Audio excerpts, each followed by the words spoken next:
Welcome to School of Pop, where curiosity meets pop culture. I'm Kat Monroe, your host and study buddy in all things entertainment. And this semester, we're exploring the ethics of being a fan. Welcome back. I am back. I'm here later than I said I would be back, but I'm here and I'm sorry for my long break.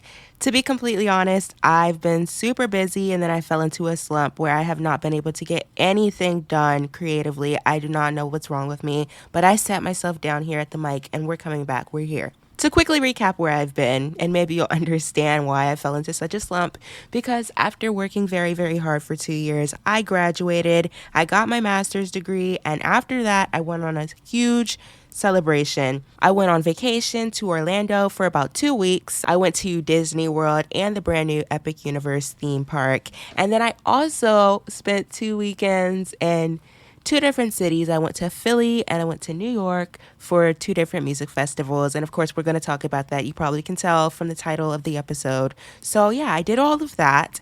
And then I came back and got right back into working my full-time job. So very clearly, the relaxation clashed with my working schedule. And I was just like, I can't. And I lost every creative spark that I have. But I am forcing myself back. I'm going to just slowly get back into the swing of things. And I thought this would be the perfect, chill episode to return with. So here we are. And I just want to start by backtracking a little bit because I just mentioned that I went to Epic Universe, the brand new theme park at Universal Studios Orlando, and I want to talk about it. So let's discuss Epic Universe before we get into it. This is going to be our pop recap for our field trip episode. So I actually got to go to Epic Universe before it officially opened in previews, and that was such a special experience, I have to say, because the crowds were so low, and I'm already saying, I can't wait to go back to the park and check it out again, but being able to take it all in when nobody was really there, that was an unbelievable experience, and I'm definitely going to miss that going back later now that the park is officially open. I have to say I am such a huge theme park fan, and I'm not even someone that does super intense rides or huge roller coasters. I just really love a park's story. I love being able to step into an immersive world. So Epic Universe was really something that I was anticipating getting to check out big time. I was counting down the days. I was so excited. And for those that don't know, with Epic Universe, there's basically 4 portals, and you basically enter each one. They're each themed to their own IPs. So you enter through what's called Celestial Park. And that's basically this futuristic land where you can choose to go into different portals. And those portals are Super Nintendo World, Wizarding World of Harry Potter, which is themed to 1920s Paris. But I think it also mixes with with the Fantastic Beasts franchise a little bit. Then there's Dark Universe, which is classic monsters. And then there's Isle of Berk, which is How to Train Your Dragon themed. And I have to say I was super impressed with all of the lands, but my favorites were probably Isle of Berk and Super Nintendo World. I'd say Isle of Berk for quality of things to do and just things for me to enjoy, and Super Nintendo World just for the visuals and immersion. Because I think Super Nintendo World really just has this wow factor to it where as soon as you walk in, it's jaw-dropping immersion. It's very bright and colorful. It can be overwhelming, the game music is playing all around you. There's constantly things moving, but it really feels like you've entered a Mario game, and so I love it. There's also a really great variety of rides there. They have slow rides like Yoshi's Adventure, which I actually didn't ride that one because it was so hot when I went. And that's one thing that I will say about Epic Universe is that there is not a lot of shade yet, and it gets super hot. First of all, Super Nintendo World is 2 levels, but it's already elevated in the air. I don't know if you're in the air in the other parks, but you actually go up an escalator to get to Super Nintendo World just to enter it. So you're elevated up in the air and then it's 2 flights. So it's a lot. You're already beaming in the sun. You're right there. It's hot. And Yoshi's was this super slow ride that takes you kind of on a tour around the world. So it's in the direct sun. It's a slower people mover really. And I was just pass. I'll do it another time. There's also this really cool Donkey Kong coaster in there that I will get myself on at some point, but I did not ride it this time. It looks super cool though. I just chickened out because I couldn't see how big the drops were. And that's like my problem. I have to watch the ride to know what it does, and I could not see to tell if it was too big for me to handle or not. Anyways, I did ride the Mario Kart ride.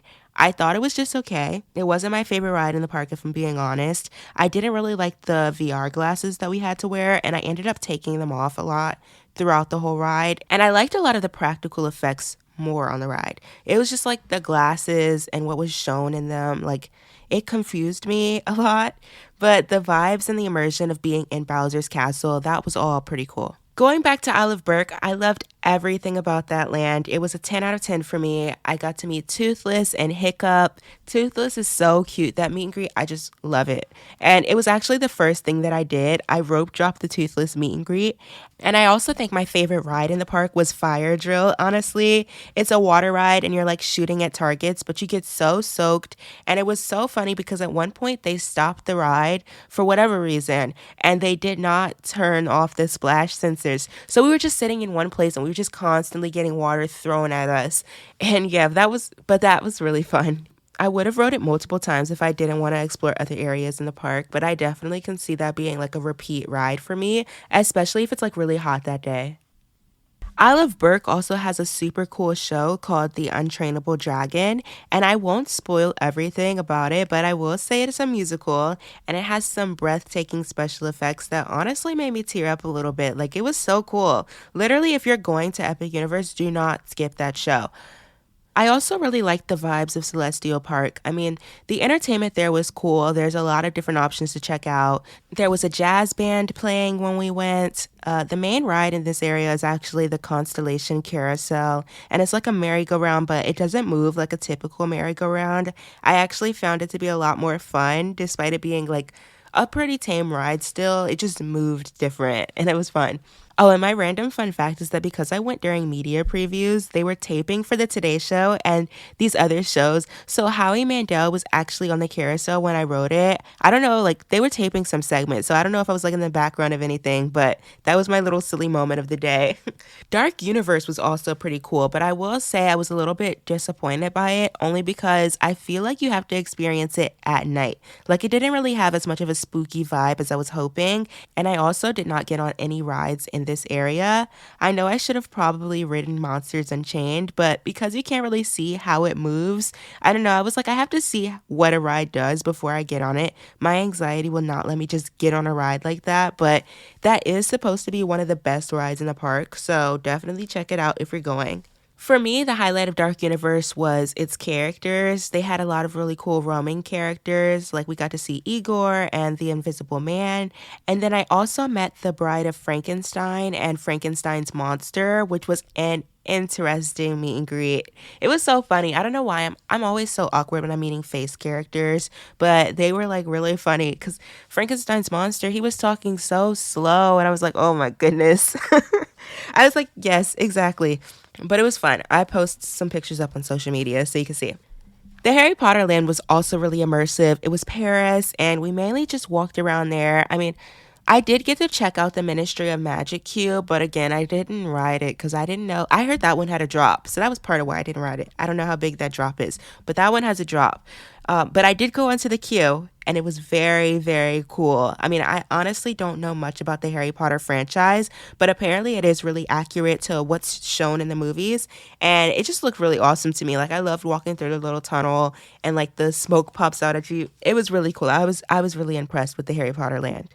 But yeah, those are my sort of quick thoughts on Epic Universe. I was satisfied with my visit and I would really like to go back. I'm recording this now and it's been over a month since I went and I'm missing it. Like, I really want to go back. It was such a nice park and I definitely recommend checking it out. Then, like I said, right after I got back, I went to some music festivals. I went to Philly and New York, and that's what this episode is all about. School of Pop is going on a very special, its very first actually, field trip to Roots Picnic and Gov Ball.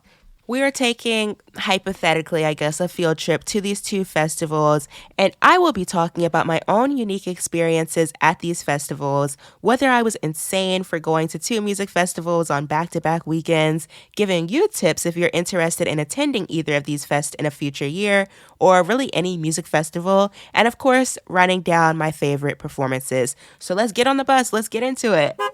We're starting our journey in Philadelphia with the Roots Picnic, and Roots Picnic is a music festival that's curated all by the Roots, and it features a diverse lineup of artists across genres like hip hop, R&B, and soul. It's held annually at the Mann Center for Performing Arts in Philadelphia, and it combines live performances and cultural discussions. It first started back in 2008. It's now 17 years old. This year featured a pretty solid lineup with Maxwell, Miguel, Timms, Lotto, Meek Mill, Lenny Kravitz, and many more. I had wanted to check out Roots Picnic for a while because I have actually never been before this year, and I was actually invited to go. I was gifted tickets, so my experience was a bit different than the general public because I was actually on an artist pass at this festival, but I can kind of break down my overall thoughts on the festival and a bit of what my experience was like. I only did one day at the festival, the Sunday, and I was actually supposed to go both days, but Philly had some really bad weather apparently the week leading up to the festival, and they ended up having a rocky start due to rain. And the festival, they ended up having a rocky start due to the rain that had come through in the days leading up to it starting, so they ended up pushing back the opening of the festival for several hours. And then when they did open up the doors, they made people wait hours to get in, even if you were on a VIP pass, because I heard they didn't have enough ticket scanners to move the line at a normal pace. So to me, it was kind of a washout. And after seeing like all the complaints and how things were kind of playing out poorly on social media, we decided, unfortunately, to just sit it out and go sightseeing in the city and get dessert instead of trying to wait outside and get in because we likely would have missed who we wanted to see. I heard so many people ended up getting refunds with how bad it went, but again, I didn't really sweat it that much because I was there for coverage, and I get that planning a festival is not easy. We've seen things go way worse than what happened at Roots now. I mean, Bonnaroo literally just got canceled completely due to weather. So it's a good thing that didn't happen. So I don't really want to like trash talk the festival by saying that I think it was handled poorly, but I will say like I do think that it was a little bit unprepared for all of what happened. And I also don't want to like pretend that it was all sunshine and rainbows because it wasn't. And you can look online and probably see more bad than good. So like I try to be positive, but I also got to be honest here. And honestly, I don't think they handled day one of the festival well.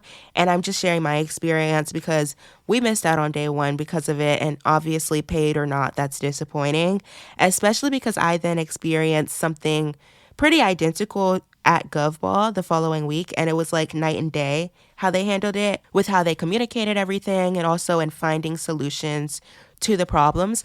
But I won't sit around and complain about all of that anymore. Hopefully that was just a one-time experience and next year they learned from the issues.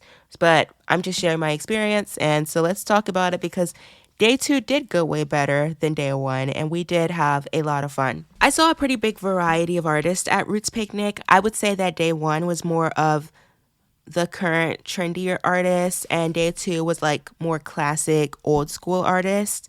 I actually started my day off checking out the different vendors and stuff. There's always a ton of free stuff at music festivals, so definitely don't skip that unless the lines are like crazy long.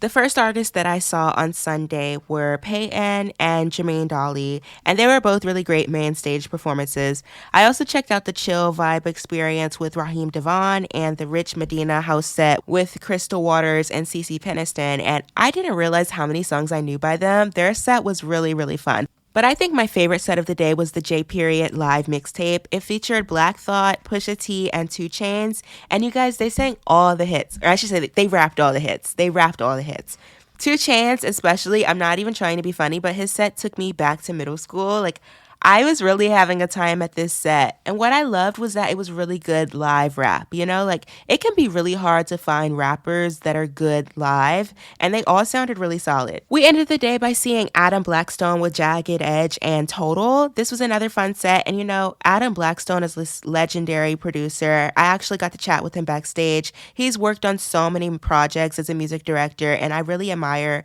a lot of his work. So that was a pretty cool opportunity. And their set was a lot of fun. But yeah, overall, I had a great time at Roots Picnic. Like, despite the rocky start, I would still go back. It's definitely a smaller festival. I'm kind of new going to music festivals. Like, my first big music festival was Lollapalooza last year, and this simply does not cover a lot of ground in comparison.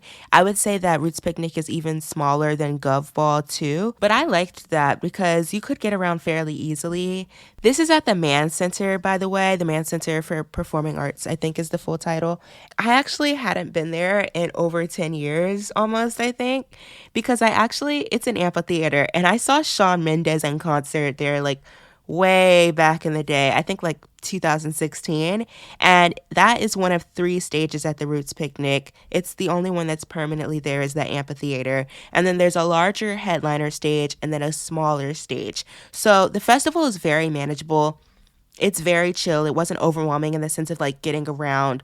It really was not a lot of walking at all, which was surprising. And I'd also say it wasn't overcrowded. If you don't like big crowds, I mean, the time that I was there, it was not crowded at all. So, all in all, I really would say that I enjoyed my first Roots Picnic weekend. The following weekend, well, I spent the whole week resting and trying to catch up on my sleep. And then I headed to New York for Gov Ball. Now, Gov Ball is a multi-genre music festival. They have all kinds of music. It's been going on for 13 years in New York. It currently takes place in Corona Park in Flushing Meadows, Queens. And I forgot to mention, Roots Picnic is a 2-day festival. Gov Ball is a 3-day festival. It was Friday, Saturday, Sunday. This year, the headliners were Tyler, the Creator for Friday, Olivia Rodrigo for Saturday, and Hozier for Sunday. And with like over 20 additional artists each day. It was honestly my dream lineup, and so I got VIP tickets for the whole weekend. In total, I saw somewhere between 22 and 25 artists across the 3 days, and I just had a really great time. I have no complaints, and I'm going to just run through each day. I posted day-by-day vlogs on my personal social media at It's Kat Monroe if you want to check that out. But I'll also run through each day briefly, and then I'm going to rank my top 10 performances from the weekend. So we're going to get a little bit more in-depth with Gov Ball because I spent a lot more time there compared to at Roots Picnic. Day one, I got there pretty early just to kind of familiarize myself with the festival. I picked up my VIP wristband and immediately started getting free stuff from brands. And I think my favorite brand activations at Gov Ball were anything that included a free slushie, so like the Slurpee station. There was also a place where you could get free peach tea slushies, and I'm just a big slushie person. It was hot, so those were a must do. Keep that in mind, like get the free stuff. The first artist that I checked out on Friday was Strawberry Launch. They're a really awesome band. My friend actually recommended them to me, and their set was a lot of fun. And then I went to see Stolen Jen, who I actually had seen a couple years ago at NYU and fell in love with their sound. So their set was a must-see for me as well. They're like a jazz rock band, and it was just really vibey. I loved it. After seeing Stolen Jen, I went to get some Shake Shack for lunch, and then I checked out Matt Champion, which I don't know why, but at first I did not realize that Matt Champion is from Brockhampton. Like, if anybody remembers them, I know Kevin Abstract was on some like music festivals last year from Brockhampton. So this year was Matt Champion. But I just chilled and I watched his set from the VIP lounge. After watching him, I met up with my friend at the Kona Live Lounge, which was like this other brand activation thing. And this is why it's important to pay attention to these because they had a bunch of artists doing additional sets, like in addition to the other shows they were doing at the festival officially, all weekend long. So me and my friend went there to see the Beaches. They also had like artists like Wallows, and it was like a much more intimate vibe. Like we got Barricade for the Beaches, and it was an acoustic set, but still so much fun. And I've really gotten into the Beaches lately. I was really excited to see them because they had a conflict with T-Pain. And I'll talk about T-Pain in a minute, but I was like struggling to decide because I'm like really into the Beaches right now. but I was like, I need to see T-Pain. I have tickets to see the Beaches later this year, so I was like, let me go check this out and then see T-Pain. So it was like a perfect compromise for me. We also went merch shopping on day one. I kind of racked up on some Hosier, Claro, and Olivia Rodrigo merch, but also got like this basic Gov Ball lineup tee. I'm starting to love collecting those at like every festival I go to. I don't know why. I just love like merch like that. Like anything that's like commemorative and it's like I was there. After we got merch, we watched Big X The Plug, Tyla, and T-Pain, all of which were a ton of fun. I had actually seen Big X The Plug and Tyla last year at Lollapalooza. Tyla is a huge favorite of mine. I love so much of her music, and her set was like this big dance party. And then T-Pain was one of my most anticipated sets, like I just said, of the whole weekend, and he ended up being one of my favorites of the whole weekend, actually. So anticipation was correct. We finished off the day by seeing Role Model, Benson Boone, and Tyler, the Creator, who was the headliner for the day. So it was a pretty solid day one. I mean, I saw so many artists and it just went really smoothly. And there weren't any major issues, which I feel like with something like that, I'm always like bracing myself mentally for things to not go as planned. But I can honestly say it was like a perfect day. That luck unfortunately did not continue, however, because Gov Ball Day 2 started off pretty rocky. Day 1 I got to Gov Ball like early and then stay there until the end. But Gov Ball, it's 3 days. You got to pace yourself. So I probably should have stayed in and rested.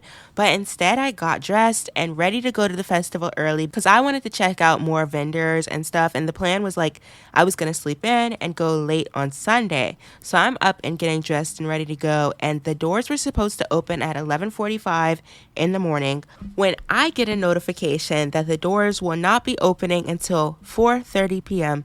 due to the weather. So I'm like immediately getting more flashbacks to Roots Picnic. I'm like, whoa, that's the whole day. Everybody is panicking because there's a curfew at 10 p.m. So a bunch of artists definitely just got cut off the lineup.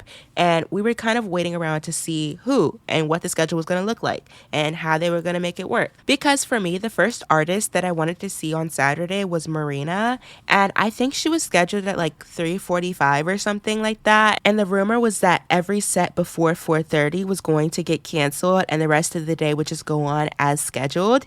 But the new schedule eventually did come out, and that was not true. And they did not cancel Marina. She was instead like the first artist to play main stage for the day, and everything else was just pushed back. So it was kind of sad to see like some artists that did get cut from the lineup, but luckily it wasn't anybody that I was planning on seeing.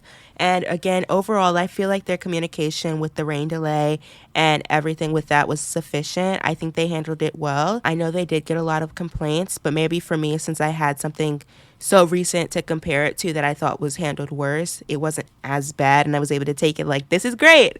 But to me, they handled it well.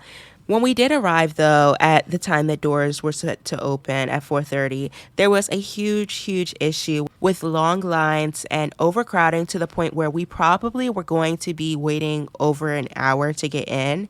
And it was starting to look like Roots Picnic, where even though we had VIP passes, they were filtering everyone in the same small entrance. And it was just looking really bad, and everybody was complaining. But instead of Govball telling everybody that it would be a 4-hour wait to get in, they figured it out. They created new lines. I believe they opened up a new entrance, and in like a 15-minute span of being like, oh my goodness, things are looking bleak. We aren't getting in to see Marina. We might even miss Wallows too, to literally being inside on time. Like, they worked it out so well, so fast. I was impressed, honestly. So besides the rocky start, we had a great time at Govball Day 2. I saw a lot of artists: Marina, Wallows, Conan Gray, Young Miko, and of course Olivia Rodrigo, the headliner. And I'm kind of speeding through talking about performers because, again, a lot of these people are in my top 10 that I'm going to do in just a minute. I'm running down my experience right now. And of course, a huge part of the experience that people were talking about for Saturday was all of the queuing. I'm going to talk about VIP experiences at both of these festivals a little bit later. But a huge part of why I only do VIP at festivals is because I do not like to queue, and I do not want to be around queuers. Like, I would hate if, like, I'm trying to see like Wallows and people that are just there for Olivia Rodrigo, like sitting at the barricade all day long. So like, I do not want that energy at all. And that was the whole talk that for Olivia Rodrigo, queuing was going to be out of control. I don't know if the rain delay just threw people off, but to me, it honestly was not that bad. Like, just even like looking at the general admission crowd, it wasn't that big early on, and VIP honestly wasn't crowded most of the day, which kind of also surprised me because I was still, obviously, I was expecting queuers at least a little bit, but I was expecting for Olivia Rodrigo for things to be a lot worse than they were, and it really was not bad at all. I would say what really surprised me though was how many children were there in the pit. I don't know. I know it's Olivia Rodrigo, but a music festival with all those people just does not feel like a kid-friendly atmosphere. I think even like right before Olivia Rodrigo came on, there was like an announcement like a child was missing. So I don't think that's like a great place. And you could tell some of them were getting irritable because they were small. Like me and my friend witnessed this one girl who was like 8, and she was like cursing out her mother. I was like, we just looked at each other and texted our parents like, you would not believe what we just saw. It was so funny. And they didn't even stay for the whole set. Like, they left halfway through Olivia's set. I don't know what happened. These kids were getting irritable. I do not think they should have been there. I know Gov Ball VIP used to be over 18 or over 21 or something like that. I think they should bring that back because that was kind of mind-blowing to me. But also, at the same time, VIP was probably safer for them. So, yeah, kids everywhere. But anyways, I was not planning on queuing, but we did queue a little bit in between Conan Gray and Olivia Rodrigo to get a good view, which was not that long. It was like an hour. We watched Conan and just stayed there. And we got an amazing view. It was perfect view and not a bad wait. I wanted to be close by the catwalk, and that's exactly what we got. So I just wanted to mention that part of queuing. Like, it really was not necessary in VIP. I only did it really that time, the whole weekend, and for Hosier, but that wasn't necessary either. That was really not necessary. I remember, I mean, I'll talk about day 3, but while I'm talking about it, Hosier, like, we went in there 30 minutes before the pit, and I was like, nobody is here. Like, nobody was there. I got like third row. So that was really crazy. But just to mention the queuing part, I would say overall, Gov Ball Day 2 started off rocky, but it was kind of one of my favorite days, honestly. Like, just getting to see Olivia Rodrigo live, just that alone was just so much fun. That was just a highlight of the whole weekend for me. Now, day 2 of Gov Ball ended later. They went past the curfew because of the rain delay so that Olivia Rodrigo could do a full set. So I got in bed even later. But I still went to the festival fairly early on Sunday because we missed half the day on Saturday. And I mean, Gov Ball is only one weekend, so I wanted to soak up all the time I could get. But honestly, Sunday, I was pacing myself big time. I did not see as many artists on Sunday, mainly because of interest, but still, I just took things slower. I did a lot of sitting, but also used the day to visit any brand activations I hadn't done already, do like all the photo ops and stuff, just final day things. And the artists that I saw on day 3 were Joey Valence and Bray, Frost Children, Ray, Mark Amber, Claro, Glass Animals, and Hosier. So still a pretty solid day. I felt like the overall vibes were pretty chill for the day, especially just with like the sound of the artists playing on Sunday. But I love a good Hosier show. It just felt like the perfect way to end the weekend. They also had this pretty cool Joan show, and I don't know, I just honestly did not have any real complaints from the weekend. I don't want to use the word perfect, but it was pretty close to perfect. The vibes were good. I saw all my favorite artists up close easily. The VIP amenities were worth it. If I had to complain about one thing, the size of the festival, maybe, it's honestly like a mid-sized festival. There's only 3 stages like Roots Picnic, but it just felt like it covered so much more ground. And then again, I went to Lollapalooza last year, which was a much larger festival. They had 8 stages, but the weird thing is I honestly felt like Lolla was so manageable in size. Gov Ball just felt like way bigger, like more spread out, even though it wasn't. Like the stages at Gov Ball, they were close together, but I guess I'm complaining more about the food. It just felt like such a hike to get from like the stage areas or the lounges to where they were serving food. And I feel like at Lollapalooza, like the VIP section there, it had food vendors there, and the food village at Gov Ball was just so far, and then they didn't have any like real food options. They had like I think they had nachos and chicken tenders and fries and stuff, but it was like 20 something dollars. And so I went to Shake Shack instead. It was like crazy prices in the VIP lounge. But just in general, I felt like, and maybe it was also the long walk that it took to get to Gov Ball, but I just felt like the overall setup of Gov Ball felt like way bigger and a lot more walking back and forth than things felt at Lollapalooza. Overall, though, I did have a really great time at Gov Ball, and I would definitely go back again. Really quickly, let's do my rankings. It's going to be the top 10 performances at Gov Ball, and these are just my opinions, and they are based on not just performance quality, but just my personal experience there. In 10th place, I have Joey Valance and Bray. They were very, very, very fun. I mean, I only knew one of their songs from TikTok, but I otherwise went in blind, and they were just such a hype like duo. They're a rap duo. I really liked their songs too, so I'm gonna check them out more. They were on Sunday, and I just thought they were great. So they're 10th place. In ninth place, I would have Claro. Her performance was highly, highly anticipated for me, but it was very chill, but it also had some audio issues, and it rained like right before leading up to her set, and it was like an uncomfortable cold rain. I think it kind of just killed my vibe a little bit. Like, I enjoyed her set, but I didn't have as much fun as I think I wanted to there. Maybe I was just tired, but I was just like so like drained. But she was good, I would say. In eighth place, I have Tyler, the Creator. I'm not a huge Tyler, the Creator fan. Like, I don't have anything against him. I've just never sat down to, like, listen to all of his music. I only knew 3 songs by him. So I guess that's why he's, like, lower on my list, because I didn't know much by him, but I still was, like, very impressed and had a lot of fun. He did sing all the songs that I knew by. I was supposed to see him at Lollapalooza last year, and he canceled. So I was like, we're definitely going to see him this time. And his set was just a lot of fun. I know he went through like his different eras and stuff.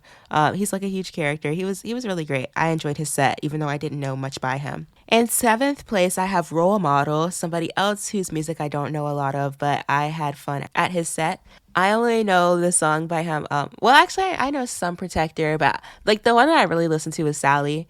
That song is like really fun to me, so I was really excited to hear that. Overall, I was like, first, when he first came out, because I've been seeing stuff about him online, I was like, oh my goodness, he's the new generation's like Shawn Mendes. Like, he's like to them how Shawn Mendes was to me when I was like 16. Like, there were so many like young girls in the crowd like going insane when he came out. And I was like, wow, like, okay, I see like the Role Model hype. Like, I get why like people are going crazy over him. He was really good. He sang live. Like, that's like a bonus point for anybody on here because some people didn't. But I really enjoyed his set. He did sing Sally, and every like show he brings out somebody to be his Sally. I think sometimes it's fans, sometimes it's friends of his. But this time, like, everybody went crazy because he brought out Conan Gray. I was not expecting that at all. It was such a crazy moment. The crowd went like insane. So that was definitely a highlight for me, was that moment. And so Role Model, number 7. In sixth place, I have Wallows. I have listened to Wallows like off and on for the past few years, and I like a few of their songs. I'm not like a diehard fan or anything, but I was just like, let me go check them out because they do sing like a few songs that I really like. It started raining during Wallow's set. And this is why this is the highlight for me. Because Wallows, yes, they were really, really great. Very talented band. I loved their set.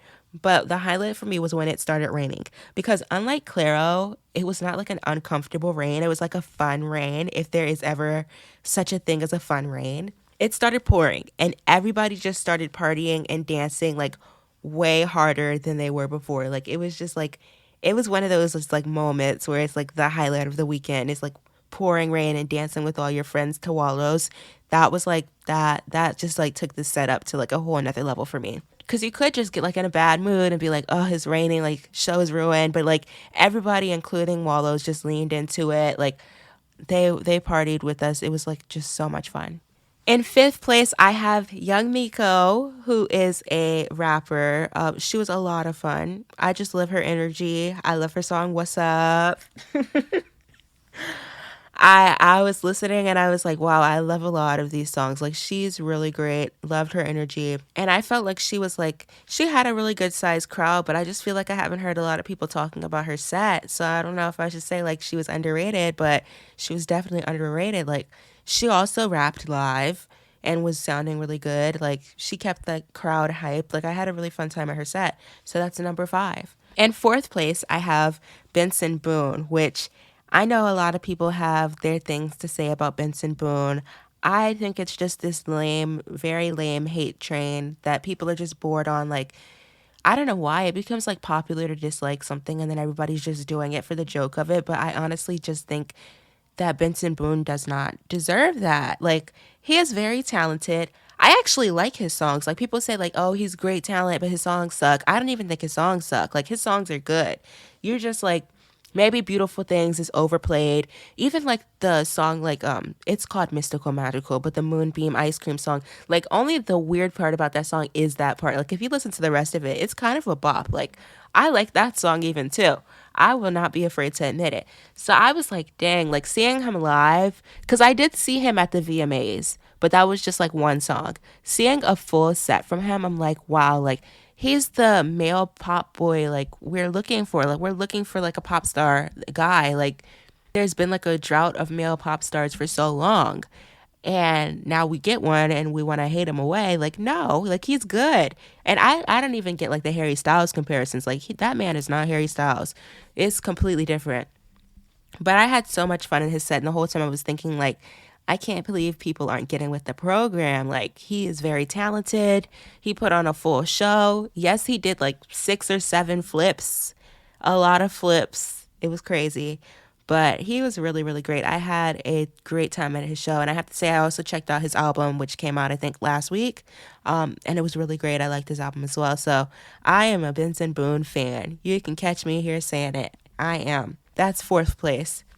Third place is Hozier, which, you know, if you know me, Hozier is an all-time favorite for me. This was, I don't even know. I think it was my fourth time seeing him, but I saw him at Lollapalooza. He headlined last year, and so then I saw him here. His second festival set I'm seeing of his.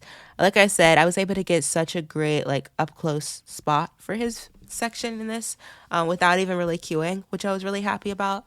And first of all, one thing I love about Hozier is that he changes the set list like regularly. Like he never does the same set. And I guess it's because he's been touring like nonstop since like October 2023, I think. That's when he came to DC. He's been touring nonstop for like 2 years. So obviously you have to change things up so that you're not like hating it or getting tired of doing the same thing every single night. And so this time around, he had like a very debut heavy set list.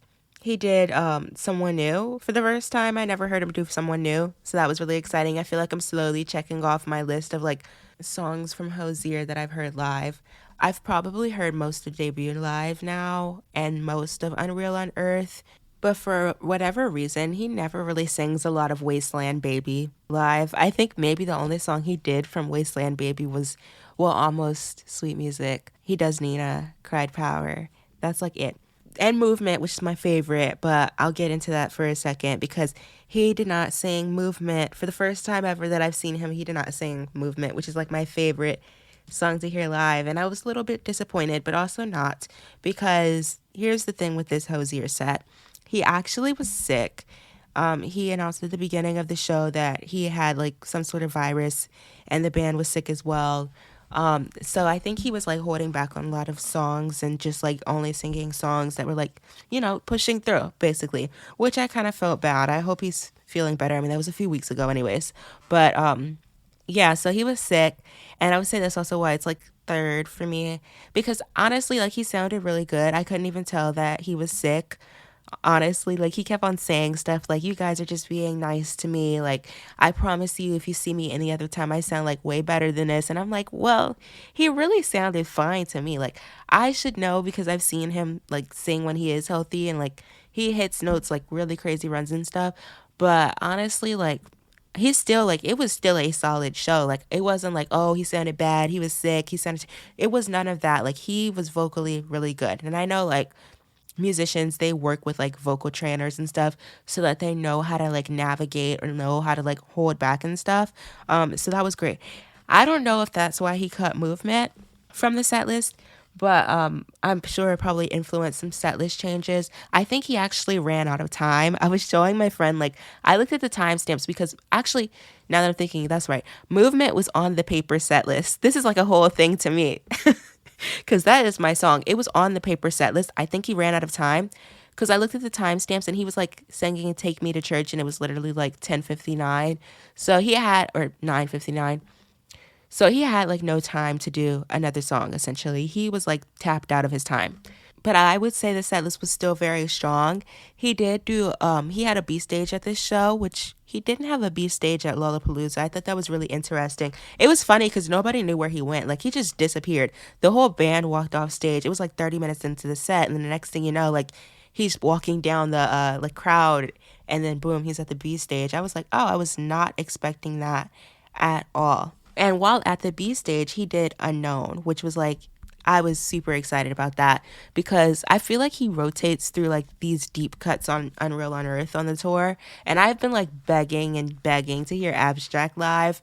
One day I will. I'm expecting at the fall tour that I get a little bit lucky. But Unknown is like a good second favorite of mine. That's one of my favorites on the album. So he performed that and I was really excited about that. Overall, I would say it was a really good Hosier set. I had a lot of fun. He also has new visuals for this leg of the tour. If that interests anyone, they have some. He's making a lot of like really good political statements with his tour this time around. I mean, he always does, but in the visuals, like there's I know for Nina Cried Power, which he gave a really, really great speech for Nina at Gov. I feel like he really got into it. That might have been why he went overtime. I think he gave us a really like 5 minute long speech.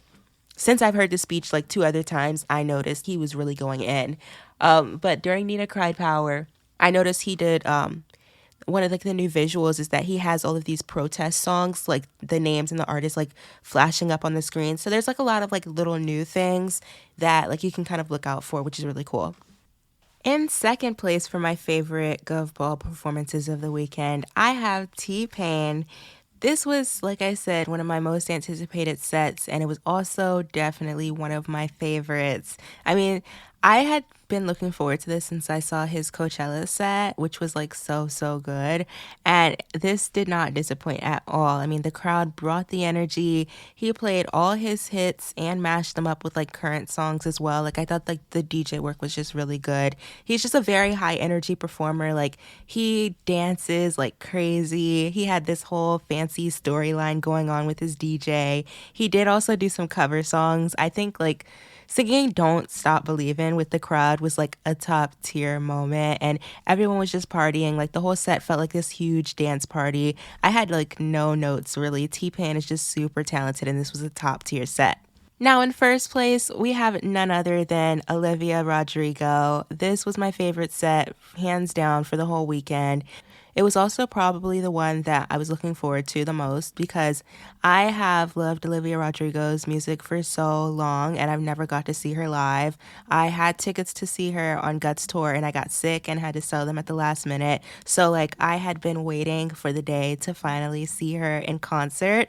And I mean, it did not disappoint at all. Obviously, like I was really happy because the set list was super good, you know, missing the tour. Like you tend to get worried like, oh, she's going to cut my favorite songs off this set list when she starts releasing more music. But I got to hear like all of my favorite songs by her live, everything from like the sour songs like Jealousy, Jealousy and Brutal, all the way up to like the Guts songs. Like, I mean, I had no notes with the set list. It was just like a nonstop, like just great time, a full 90-minute set. So like the headliners, they basically do like full concerts. I mean, I really had such a great time. She brought out David Byrne as a special guest, which was really cool. I was not expecting surprise guests, and I think she's the only artist that I saw all weekend that actually did a surprise guest. So that was really cool. And I just had like a really great time. She used the catwalk a lot. I was up by the catwalk. They also had like these inflatable balls towards the end that everybody was like throwing around and tossing, which was really funny.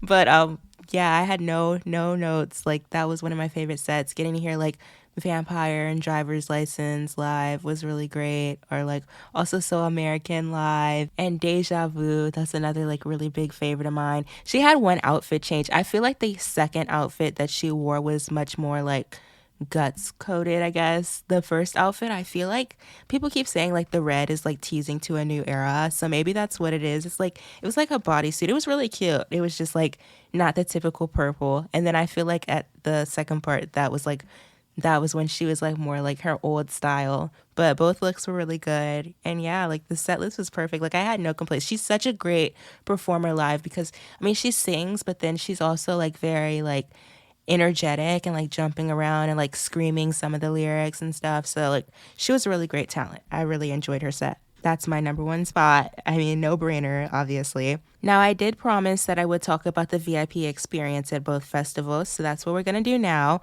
Both festivals, they had multi-tier VIPs, so like different levels that you could pay like to get more. I was kind of in and out of the VIP section for Roots Picnic. Again, I had an artist pass there, so I was mainly backstage, and it was like we could go to the VIP section, but we didn't really because we also like the artist pass. We had our own like riser that we could go on by the main stage, but I did walk through the VIP section at main stage a couple times, and it looked pretty solid. It wasn't like super crowded in there at all. And then at the man stage, the pavilion stage, I should add, that one I did notice that the seats filled up pretty quickly with that. And then they start directing like everybody with regular tickets to go to the lawn. So if you want a seat in the pavilion, either get there early or you do want to get that VIP ticket, because people with VIP or like the special passes, we were able to still go in and get a seat if we wanted to, even though they were turning everyone away. I guess because they had like special seating like reserved off for other ticket types. So just be mindful of that. Now for Gov Ball, I spent more time at this festival so I could speak more to the overall VIP experience there, especially because I had regular VIP. There was also a pit viewing tier that was above VIP, which was new for Gov Ball this year.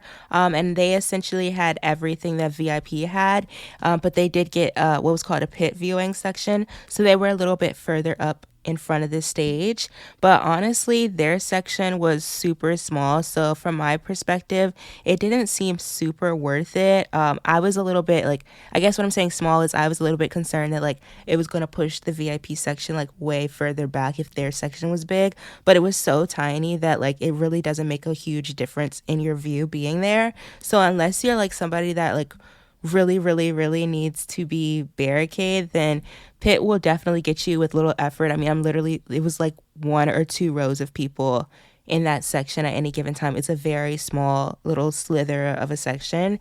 And so I found it kind of comparable to like platinum tier at Lala, but even that might have been a little bit larger of a section. I mean, pit viewing at GovBall was very small, but regular VIP was also not that big to the point where it felt like you needed to queue or anything like that. Like you had a guaranteed view regardless in VIP. So I feel like that's like the sweet spot if you want to upgrade. What I also loved is that at GovBall, VIP gets you front stage viewing for all of their stages. I mean, there's only 3, but that still makes it different from Lollapalooza, where we only got it at the 2 main stages. And then there's also 2 VIP lounges at GovBall where we had access to merch, water refillable stations, air-conditioned trailer bathrooms, lots of couch seating and picnic tables, stuff like that. Like, it was really nice. I would say that overall, I think I did like the lounges more at GovBall than Lollapalooza. It just seemed like there was way more seating. The seating I liked more. It was super comfortable. It was like actual like couches and picnic tables and stuff like that. And I loved the lounge at the Grove stage. Like I lived there. Anytime I had downtime, I would just walk over there and chill there because it was the least crowded. And also you could just sit in their couches and literally lay down. Like they were like beds basically, and you would have a view of the stage from that. Like just imagine just sitting, chilling, laying down, and you could still see the stage. It was so relaxing. So no complaints with the lounges in my opinion. As for the stages, like I said, VIP gets front access to all the stages, and this was a really great perk because you did not have to queue for anything unless like I really wanted to. Like I said, I queued for the hour for Olivia Rodrigo. I queued a little bit for Hosier as well. And I think I queued a little bit for Claro, but that one really was not necessary. That was just me showing up to the stage and sitting down on the barricade, and nobody really came for a really long time. So you didn't have to. I just did. But the section at every stage is not that big, and it's super close to the stage regardless. And what I loved was how much space there was, because I do not like big crowds and like tightly packed spaces. So I really liked VIP because I never felt claustrophobic in the crowd at any given time. It was very comfortable.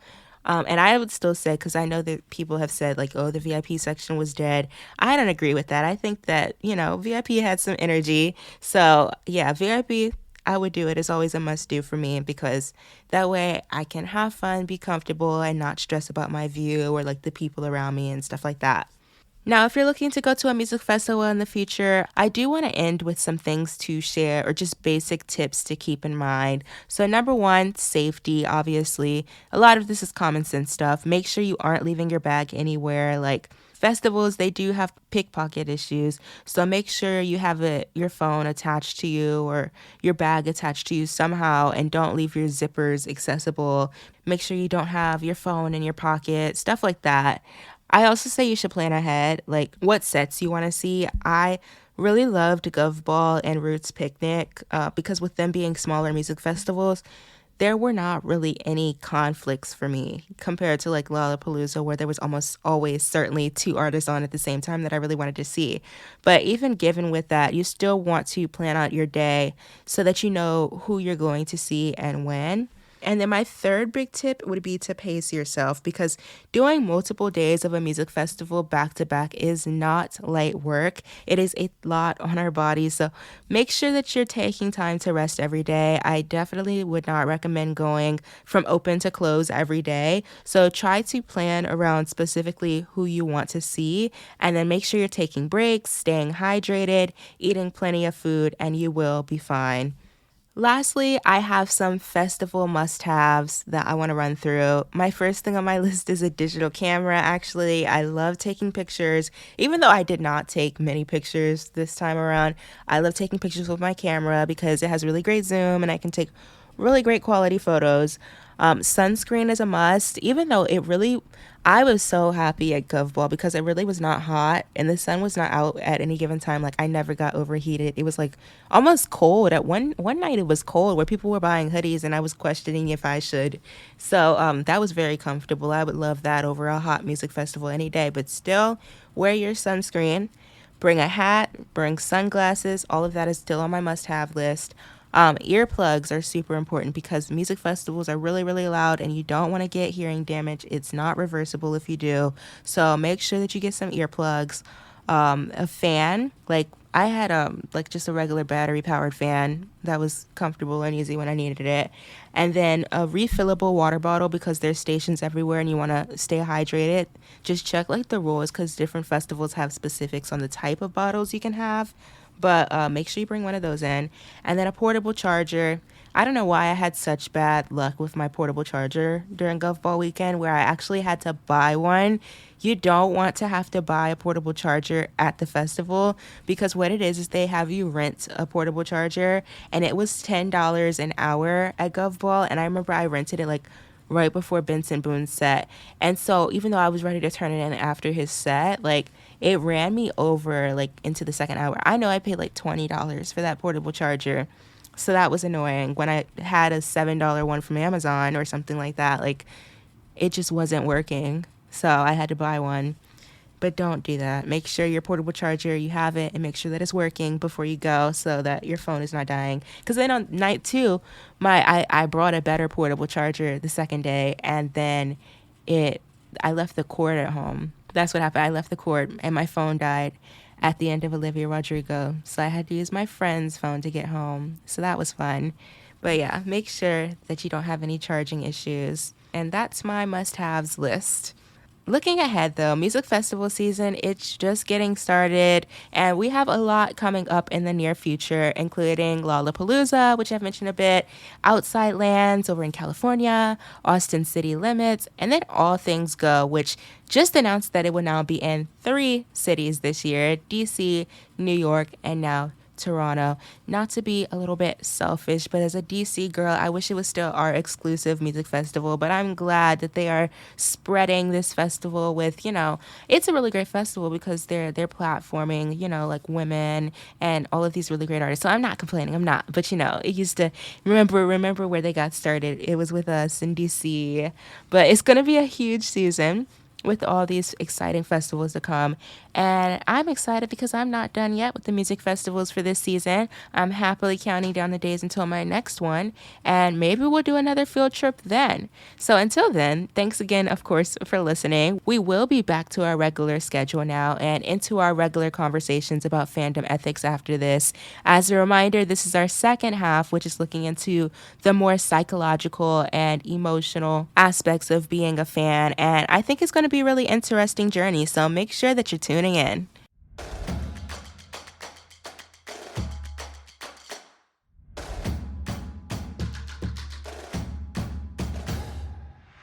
Thanks for attending class at the School of Pop. If you enjoyed this session, please complete a course evaluation by leaving a 5-star review and share the show with a friend for extra credit. Make sure you're subscribed to School of Pop on Substack so you can get your class notes and review what we discussed today, including your homework, aka the list of references and recommendations I gave throughout this episode. That's at schoolofpop.substack.com. You can also show your school spirit by following along on Instagram at School of Pop HQ. For more pop culture fun, follow at FanFave Media, the home of School of Pop, the Pop Recap newsletter, and so much more. See you in class next week. This has been a FanFave Media production.